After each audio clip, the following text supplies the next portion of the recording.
میں کوئی مورخ تو نہیں ہوں، لیکن ایسے ہی ایک سنی سنائی بات کر رہا ہوں کہ سنتے ہیں ایک دفعہ تیمور بادشاہ کسی حملہ آور کے حملے سے بالکل مغلوب ہو گیا، شکست خوردہ ہو گیا، اور وہ اپنے محل سے اسے بھاگنا پڑا۔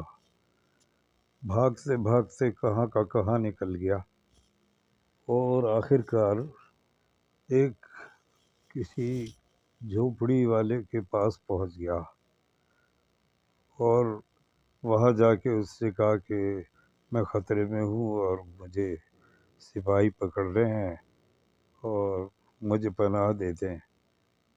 تو ادھر جو رہتا تھا ایک جسے کہتے ہیں بھشتی یا بہشتی، جو بھی ہے، جو پانی لوگوں کے گھروں میں ڈالتا تھا، وہ اس کا گھر تھا۔ تو اس نے کہا ٹھیک ہے، اس کو بڑے اچھی طرح سے اس نے بہرحال اس کے ساتھ رات گزاری۔ صبح اس نے شاید بتایا یا نہیں بتایا کہ میں فلاں بادشاہ ہوں، اور جب میں واپس مجھے اپنی پوزیشن مل جائے گی، یعنی میں پھر دوبارہ سے حکومت کرنے لگوں گا، تو میں تمہیں بلاؤں گا اپنے یہاں۔ تو اتفاق سے ایسا ہو گیا، اس کی جان آخر کار بچ گئی، اور اللہ آپ کا بھلا کرے، وہ دوبارہ سے اپنی بادشاہت کے عہدے پر آ گیا اور بادشاہت کرنے لگا۔ اور اس کے ذہن میں یہ بات تو طے تھی کہ اس نے اس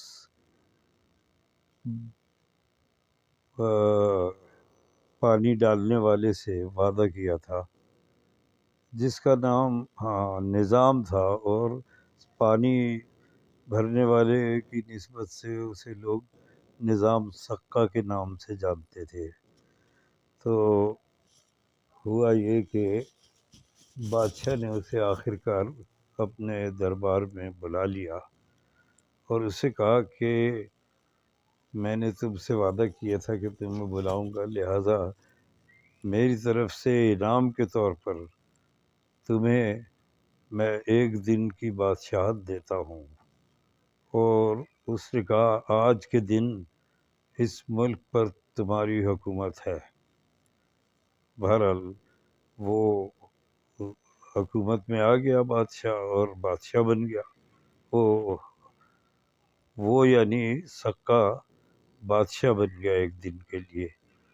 تو اس نے اپنی، چونکہ جو اس کی مشق تھی وہ چمڑے کی بنی ہوتی تھی، تو اس نے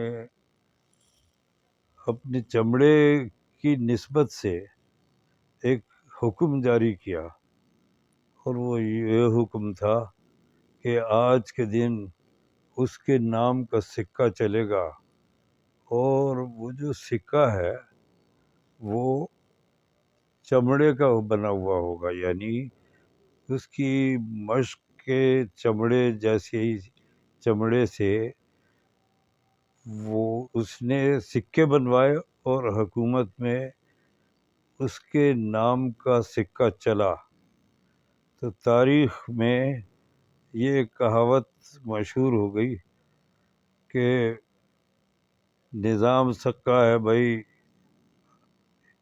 اس نے تو چمڑے کے سکے چلوا دیے۔ جیسے کوئی کسی اختیار اسے مل جائے کسی جگہ، اور وہ اپنی مرضی سے کوئی الٹی سیدھی چیز رائج کر دے، تو اس موقع پہ یہ ضرب المثل کہی جاتی ہے، نظام سکہ ہے بھائی، یہ اس نے چمڑے کے سکے چلا دیے بس۔